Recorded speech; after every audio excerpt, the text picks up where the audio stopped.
Think you know all there is to know about candy canes? Think again. These goodies have been dominating December for centuries, popping up on trees and stockings, and yes, in some truly cursed flavors like mac and cheese. Who's asking for that? Ever tried unwrapping one without snapping it in half? Mission level impossible in this video. We're diving deep into the step-by-step process to answer the ultimate holiday question. How are candy canes made? For anyone who doesn't already know, candy canes are the edible exclamation points of Christmas. Peppermint striped cane shaped and impossible to ignore. Born in the late 1600s, but truly embraced by the 1800s, they've become as essential to the Christmas holidays as twinkling lights and awkward family photos. Whether dangling from tree branches or melting into hot cocoa, they scream festive cheer while tasting like winter itself. Each year, the U.S. produces approximately 1.76 billion candy canes, with 90% sold between Thanksgiving and Christmas. Somehow they've stayed timeless, a tradition that never goes out of style. Let's take a closer look, shall we? Candy canes. They may seem like the simplest holiday treat, with countless variations and recipes, but a few key ingredients are absolutely essential, and each serves a purpose.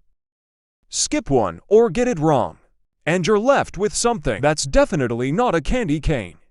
First, sugar. It's rolling. Candy canes goes beyond simply making it sweet. It's also what holds the whole thing together. Low in is a sticky disaster. Too high burnt sugar ruins the taste. Corn syrup is next, and it's the peacekeeper. It stops sugar from crystallizing into gritty chunks and keeps the mixture glossy. Some recipes use honey or glucose syrup instead, but while they get the job done, they can mess with the flavor. Water might seem unimportant, but it's the glue that starts it all, dissolving the sugar and corn syrup. And then there's peppermint oil. It delivers the crisp, cooling flavor that bounces out all the sweetness. Without it, it's just a stick of sugar. Now, let's take a closer look at the manufacturing process to see how these ingredients come together to create the iconic candy cane.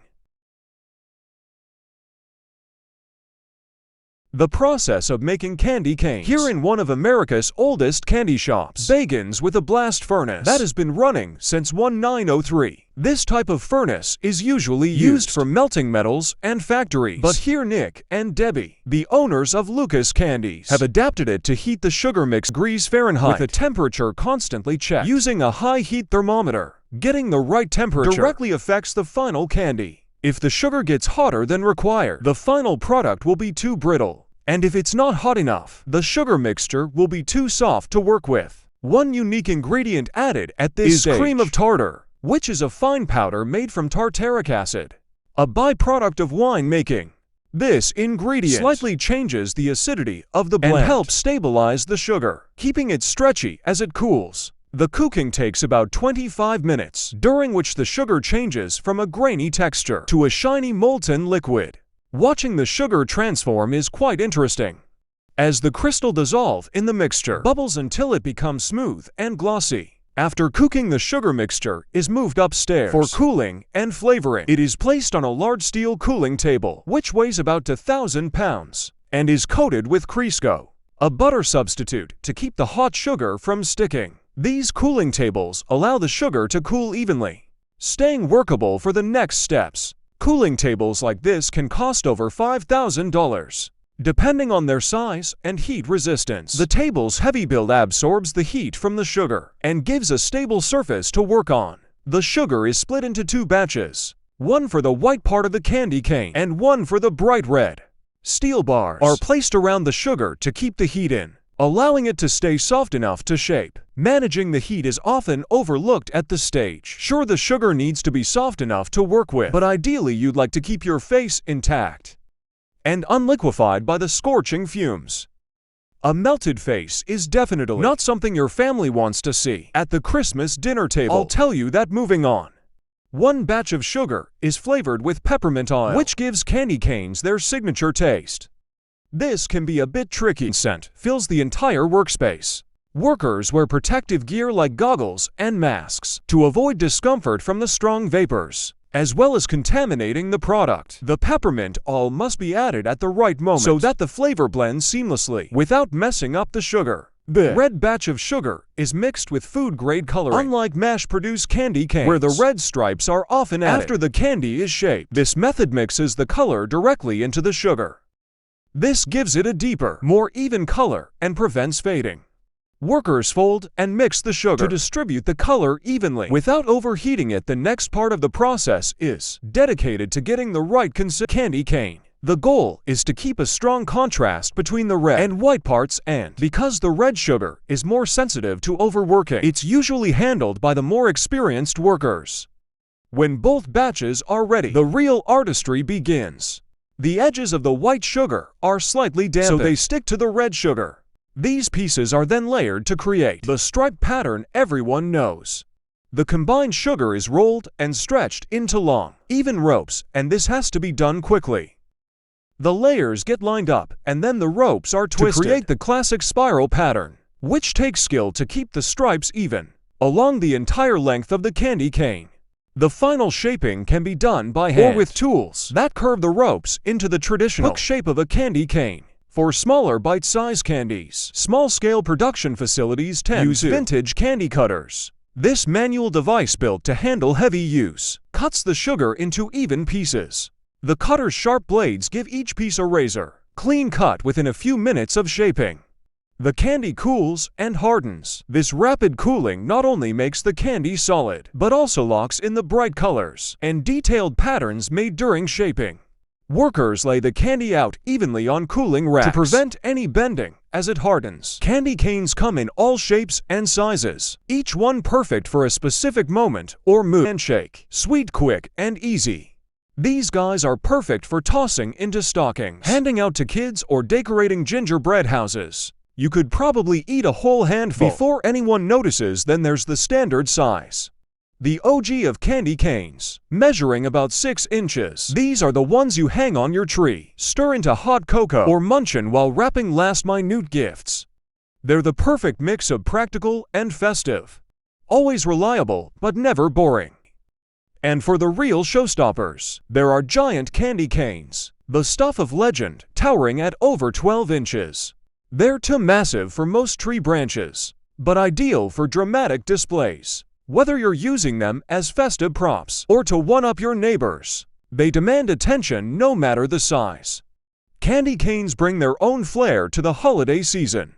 From pocket-sized minis to colossal giants, there's one for every kind of celebration. So that's everything you need to know about candy cane production. But there's another type of Christmas candy that you might not know about, especially if you're not from the United States. Made with a few simple ingredients: peanuts, sugar, corn syrup, and baking soda. The baking soda creates air bubbles that make the brittle, light, and airy in most recipes. The corn syrup is liquid, but Nick and Deb use a solid version. This keeps the moisture low, which leads to a crispier, non-sticky feel. Nick's family has been making brittle for generations, but he and Deb wanted to try something new, both love and unique. The process starts by melting the sugar and solid corn syrup together. The solid corn syrup usually comes from specialty suppliers and costs around $4 to $6 per pound. Once melted, they add raw Spanish peanuts, cooking them directly in the bubbling sugar. Roast them perfectly and infuses them with a sweet, caramelized flavor. Man, what a treat! Constant stirring is needed to keep the peanuts from burning. At the same time, the mixture has to reach exactly 310 degrees Fahrenheit, known as the hard crack stage. They use a high-quality candy thermometer to get this right. Nick and Deb learn through trial and error how to get it just right. Once the combination reaches the right temperatures, in the early days you could do this by hand, which was slow and tiring. But here an old tool called the brittle hammer is used. This lightweight mallet makes the job faster and the pieces more so cool, while their beer brittle is the star. Nick and Dev also make a variety of chocolate treats. Their main equipment for this is a large chocolate kettle, which can hold up to 600 pounds of chocolate. During the holidays, they use thousands of molds to make chocolates, like Christmas trees, Santas, and snowman.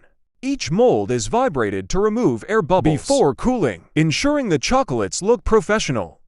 During busy times, the workshop is a literal whirlwind of activity, with Nick Dab and their small team working long hours to keep up. But when you take a bite out of one of their candy canes or brittle pieces, all that hard work seems worth it in the end.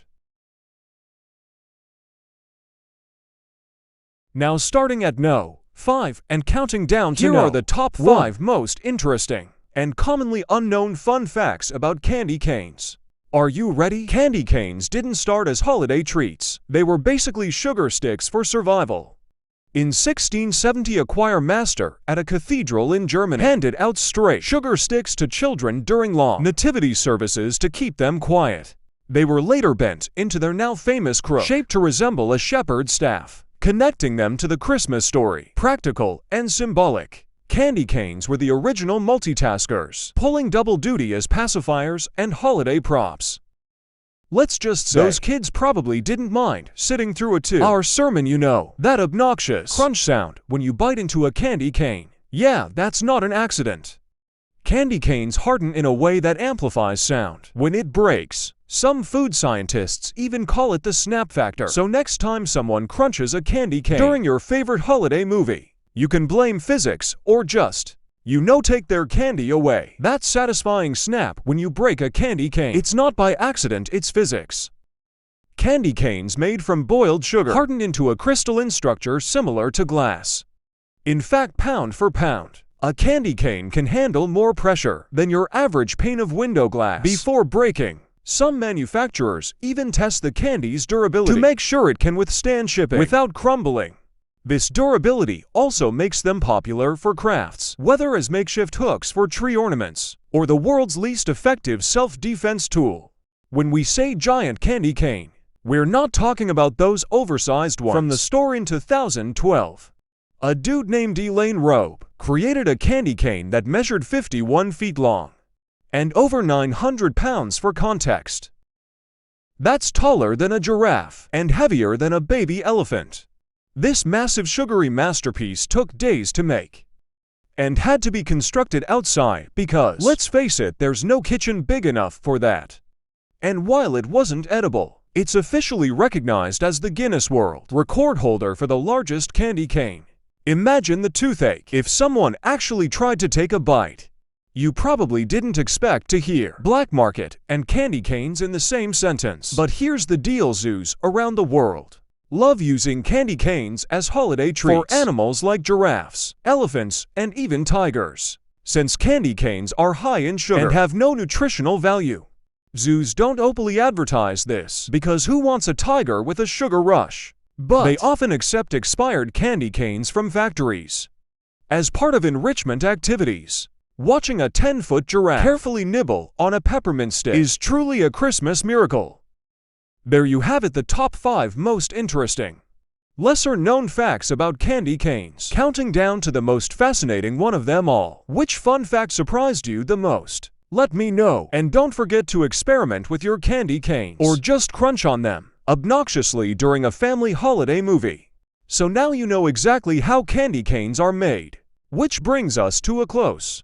And since you're already here, you might as well check out our other videos. The video we posted before, this one might just shock you.